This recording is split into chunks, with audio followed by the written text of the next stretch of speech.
J'ai eu l'impression d'être vraiment prise entre deux forces. Une force qui me tirait vers le haut et une force qui me tirait vers le bas. Et c'était tellement violent que j'ai eu un malaise. Je suis Sigolène, j'ai 54 ans, j'ai 4 enfants avec Guy et on est mariés depuis 30 ans et on a des petits-enfants aussi. Et dans la vie, je suis thérapeute de couple, imago, et thérapeute individuel. C'était le 30 janvier 1990, j'avais 21 ans, j'étais étudiante à Subdeco à Rouen et j'avais une vie super sympa, j'avais plein d'amis, on chantait, on faisait de la musique dans la rue, on faisait de l'escalade, on faisait du théâtre. La vie était belle, mais il manquait quand même quelque chose dans ma vie, il manquait un sens, il y avait une quête qui était là et je ne trouvais pas, et j'étais assoiffée et ma soif n'était pas étanchée. Et en fait, du coup, j'étais passionnée par le bouddhisme, par l'ésotérisme. Et une de mes amies, qui était catho, de mon ancien monde catho, me disait sans arrêt, tu devrais voir le petit curé à la Trinité des Monts, on va voir le petit curé, va voir le petit curé.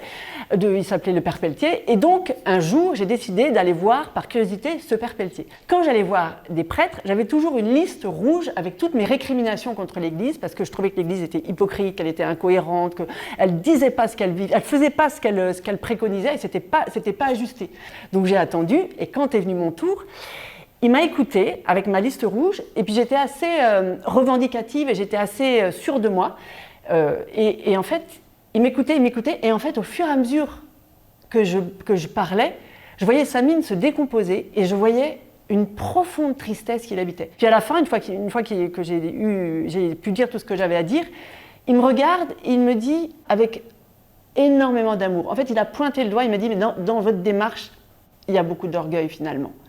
Et ça m'a percutée, mais vraiment percutée. J'ai senti qu'il m'aimait et que derrière l'orgueil, il voyait aussi la fragilité. Il m'a prise dans mon ensemble, il m'a témoigné son amour par son regard, mais il m'a renvoyé à ma responsabilité. Je repars complètement en vrac et une semaine après, je ne sais pas comment il a fait parce qu'on n'avait pas de portable, il a réussi à me joindre et à me dire qu'il aimerait bien me revoir. Donc je me retrouve au confessionnal. Et au confessionnal, il me demande si je veux me confesser. Et du coup, j'ai fait une confession de toute ma vie à ce moment-là avec lui. C'était super beau. Et à la fin de cette confession, il m'a demandé « Est-ce que tu veux donner ta vie à Jésus ?» Et alors là, dans ma tête, c'était hyper violent ce qui s'est passé. Parce que j'ai eu l'impression d'être vraiment prise entre deux forces. Une force qui me tirait vers le haut et une force qui me tirait vers le bas. Et c'était tellement violent que j'ai eu un malaise. Du coup, j'ai dû m'asseoir, reprendre mes esprits et puis vraiment choisir. Et j'ai dit oui. Donc j'ai posé ce choix et je suis repartie légère. Et après ce truc-là, j'ai développé 2 symptômes. Un, je me suis mise à prier. Je ne pouvais pas m'empêcher de prier, moi qui priais plus depuis des années. Et puis, j'avais besoin d'aller à la messe. Il y a vraiment quelque chose dans mon cœur qui s'est ouvert et qui s'est à la gratitude, à la contemplation de la beauté. Voilà. C'est pas qu'on est tout le temps béni oui, que tout à coup, parce qu'on a rencontré Jésus, le monde est beau et j'ai plus de souffrance. C'est pas du tout. Ce que ça fait de vivre avec le Seigneur, c'est que ça change notre posture. Il y a quelque chose qui est enraciné, il y a quelque chose qui est quand même paisible et joyeux.